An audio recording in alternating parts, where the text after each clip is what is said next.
The number of confirmed cases across the world quickly rises. We all need to take steps to reduce close human contact. You are not immune. People should stay indoors and stay safe. Look out, yourself.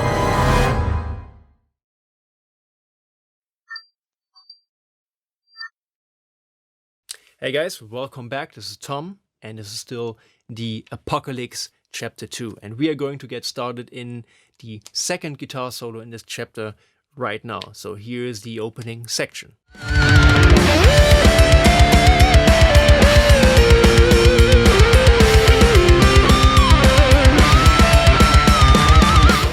Alright, if you have been watching this chapter since the very beginning, then you probably noticed how similar these two guitar solos start out to each other. And that is really intentional, and I also remember talking about this in an earlier video in this chapter, talking about how this structure of the tune called Demonicorn is really enabling us and giving us the opportunity to create two distinctly different guitar solos out of the same material and the same ideas and the same tricks, right? So we are absolutely reusing some of the ideas that have been introduced. And since we are playing over two very different musical parts in both solos, they will still come out sounding different, even though we don't have to work too hard to come up with completely new and fresh ideas. So that's always a plus. And you will find a lot of the little phrasing tricks that we used in solo number 1, also now in solo number 2. Okay, so here is the first melodic line of the solo, which is this.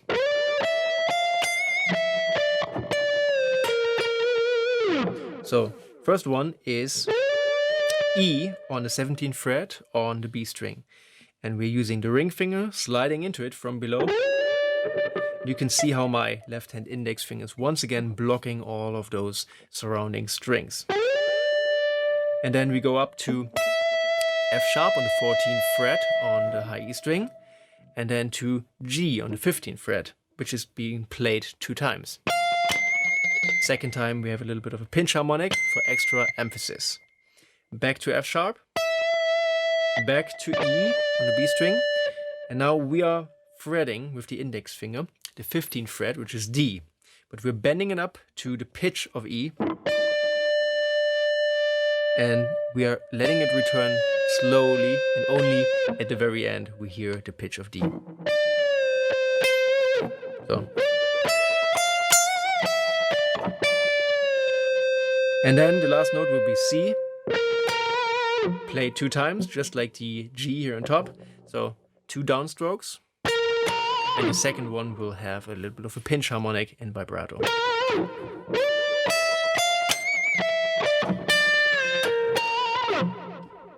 Right, and you can recognize how that little pre-bend and slow release thing is a throwback to solo number 1. Okay, now this next line is yet another throwback.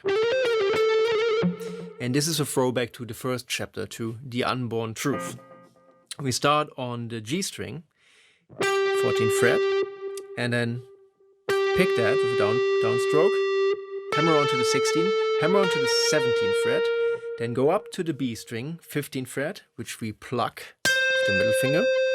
And then when we decide to return to the G string, with a downstroke again on the 17th fret, and we bring those 3 fingers in a row, pull off to the 16, pull off to the 14, and then finally we get to the 1 of the next bar, which is going to be B, with another downstroke. And so this technique of downpicking the lower string of 2 neighboring ones and plucking the upper string, that's really a thing that we used in The Unborn Truth in the first chapter already. So this technique is very powerful, but not in the way that we're using it here, because we could just as well, pick both of these strings if we wanted to. Wouldn't make that much of a difference. However, if we take the time to put that thing into our toolbox right now, then we can later on use it in some more extreme situations. So for example, if I just decide to put that higher note 1 string up, already it makes more sense because we have that string skip and now we don't have to jump up and down with our pick so much.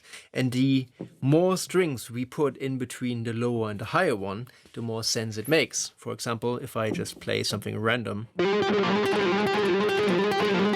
like that, where we have 2 strings in between those, again, the energy and the time I save by not having to jump around with the pick is just priceless. And then if I take it to even more of an extreme, playing between the low and high E strings. Right, let's do it again. Something like that, or just single notes. Now it makes so much more sense, and you really want to be able to do this without having to constantly jump around with the pick. Okay, and one word on the subdivision, because in the tab, this little thing here says it has quintuplets in 16th notes. And usually that is very intentional because I love quintuplets, I love 16th note quintuplets. But in this case, it was just one of those cases where I played it at the speed I was feeling it comfortably at, and I just wanted to land on the 1 on that note, and I just wanted to have a little quick lead in that would give me a little bit of a jolt of excitement before going into this next descending line. Sorry.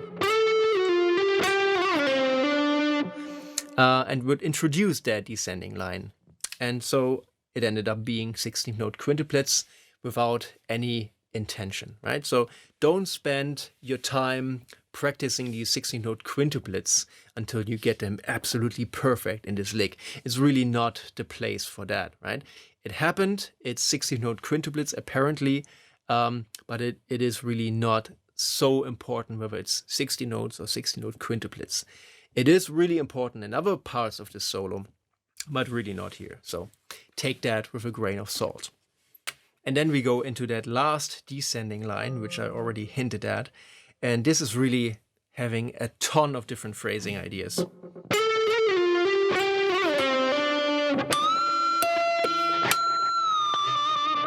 So pretty much every note has something going on here. In essence, it's just B to G to A to D on the G string. So 16 to 12 to 14 to 7th fret. That's the basis of it. But then, as I said, every note has something going on in terms of phrasing. That first B note is the first phrasing detail that's really important, where we play the note a half step too low and then pick that and slide into the right note right away. And everything sounds better with that. You know, if you have a simple melody and you do that on every note, it just sounds better. And the reason is that this brings the guitar closer to the human voice once again. Like I said before, the human voice, even if you're for some reason a trained singer, you can't hit notes perfectly every time. And in most cases, you will get into the note a little bit. There will be a little bit of a time at the beginning of each note where you will find your way into it. And that is one of the ways you can imitate that on guitar. Start a note below the one you want to play, pick that, and then right away slide into the right one, right? Combined with a little bit of a vibrato, it just works like a charm. And you will see that a couple of times in this lick as we go along. So that's how we go into the B. After that, there's going to be a little bit of a sliding lick here.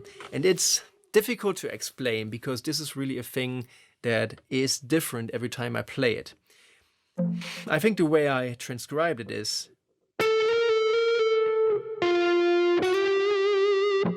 which would be alternating between B and C, then sliding to A, and then from the A, pulling off to G, where I have the index finger in place. And then once again, this is going to be that technique that I showed you before, where I pull off a little bit harder than is necessary, and then push that finger up, that index finger up a little bit to create that snarl and that little accent, this little growl, and combine these things, and you get a very very interesting, very characteristic sound that I kind of use all the time to give these lines and melodies character, which I think is the most important thing. There's nothing that bugs me more than a melody line that is lifeless. Sometimes that can work if the notes are great, but to me, there always has to be some sort of human element to it. So anyway, in this case, once again, you want to not move the thumb around. You just only want to move the hand against the thumb, which is stationary. That's how I make these things work.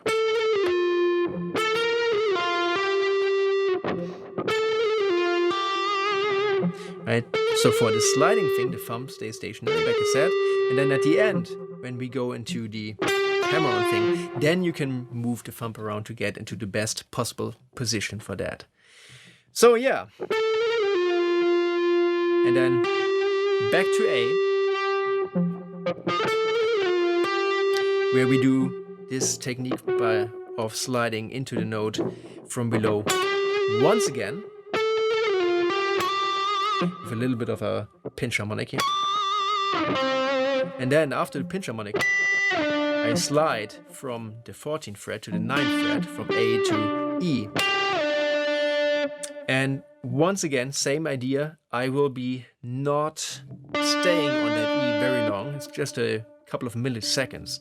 And in that time, I will be using the index finger on the 7th fret, pushing down on that middle finger here on the 9th, pushing this one upwards to create that accent.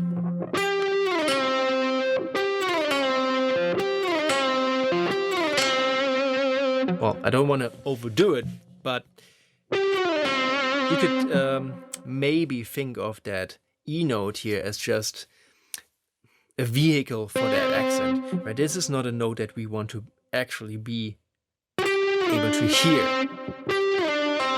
Instead, it's going to be... So you hear the beginning, you hear A, and you hear the accent on D. And then in between, it's just phrasing. It's just articulation. And then, finally, the last note is going to be epic, because we are going to bend up on E. So again, the E is just a vehicle. This time it's a vehicle to bend into the F sharp. So 9th fret, we bend up from E to F sharp. And as you can see, we use multiple fingers to strengthen that bend, and we also bring the thumb over the neck for maximum control of those lower strings. And I do think that I already go into that bend with a pinch harmonic. And so as that harmonic sounds and I've reached the right pitch, then I will tap on the 21st fret, so 1 octave above that 9th fret, and then go to the 14th, do it again. Because there I get 2 different kinds of overtones, that F sharp. I could do that forever. And then go back into picking position and play the pinch harmonic again. And let the bend return. And that's it. A little bit of vibrato at the end. And this is super effective to give certain notes a very dramatic effect, a very dramatic flavor. You can just bend up endlessly and find those overtones, play around with them rhythmically, and let the bend return. Right? So I hope that gave you a little bit of inspiration for your own phrasing and how to get those things going into your own melody lines. And really anything that you play will sound more human and more interesting if you use any of those things or even all of them. In moderation, of course. I'm maybe not the best example to use things in moderation, but well, I can also serve as a bad example. Anyway, I hope this has been educational, and I will be seeing you in the next section.